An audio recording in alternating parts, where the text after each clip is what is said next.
This week, Japan's food industry is moving from simply exporting products to controlling how those products reach and how they're protected in due overseas markets. A Nissin-backed brand built on Japanese nutrition precision is pushing into mainstream American frozen aisles. 7 Japanese producers are pitching brand new categories to American buyers at the Summer Fancy Food Show, and Japan is moving to defend its tea brand as counterfeits spread abroad. Let's get into it. KANZEN MEAL, the Nissin-backed brand built on Japanese nutrition precision, is breaking into major American grocery chains. The expansion puts the brand into banners owned by Albertsons, Ahold Delhaize, Kroger, Meijer, and Wegmans. Notably, 36% of its purchasers are new to the frozen meal category entirely, and each meal delivers up to 24 grams of protein, 10 grams of fiber, and over a third of the daily value for all 27 essential vitamins and minerals.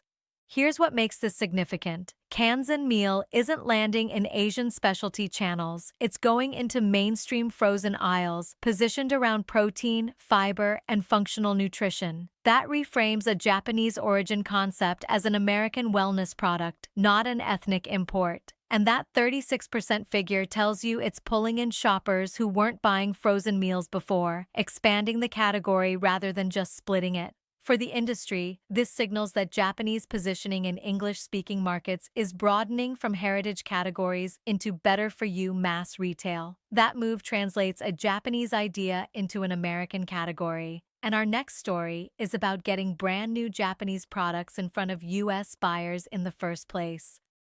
7 Japanese producers are debuting at the Summer Fancy Food Show, pitching American buyers products that aren't on U.S. shelves yet.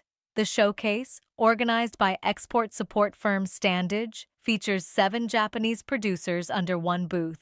Japan's food exports to the U.S. hit 276.2 billion yen in 2025, up 13.7% year-on-year, with the U.S. now Japan's #1 export market, and most of the products on display are not yet available in the U.S. market. Here's the part that matters. Double-digit export growth tells you demand is strong, but the more interesting signal is what's being pitched. The lineup runs from Wagyu beef and organic bulk matcha to freshly roasted specialty coffee, Ayomori scallops, ultra-pure slow-melting ice, halal-certified crab sticks, and a smoked herring roe and cheese snack from Hokkaido. These are largely new products from small, regional makers, not the usual export staples, which means Japanese producers are now testing fresh, specialized categories with American buyers rather than just scaling existing ones. For importers and distributors, this signals that the next wave of Japanese food in the U.S. will come from new categories, and the buyers placing those bets are being courted right now. But as more Japanese products and brands flow into these markets, protecting what makes them valuable becomes the next battle.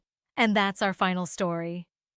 Japan is moving to protect its tea brand as counterfeits spread across overseas markets. Japan's tea exports reached a record 12,612 tons in 2025. Demand is surging across North America, Europe, and other overseas markets, and brand protection is now becoming a frontline commercial issue as Japanese tea goes global. This marks a turning point for Matcha. The pure demand-driven boom phase is giving way to a higher stakes phase, where authenticity, traceability, and premium brand control matter just as much as volume. When counterfeits spread, they don't just steal sales, they erode the premium positioning that makes Japanese tea valuable in the first place. For producers and exporters, this signals that defending authenticity is now a core commercial strategy, not a legal afterthought. Put these 3 stories together and one clear shift emerges. Japan's food industry is moving up the value chain, from selling products to shaping the markets around them.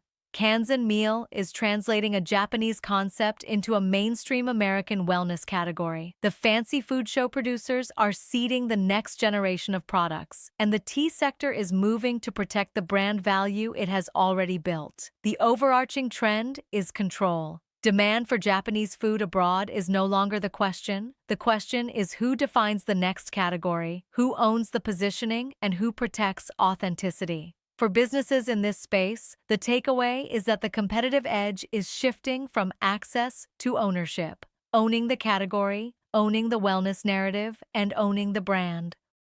For the cultural story behind this week's market moves, head to Waitin, link in the description. See you next Monday.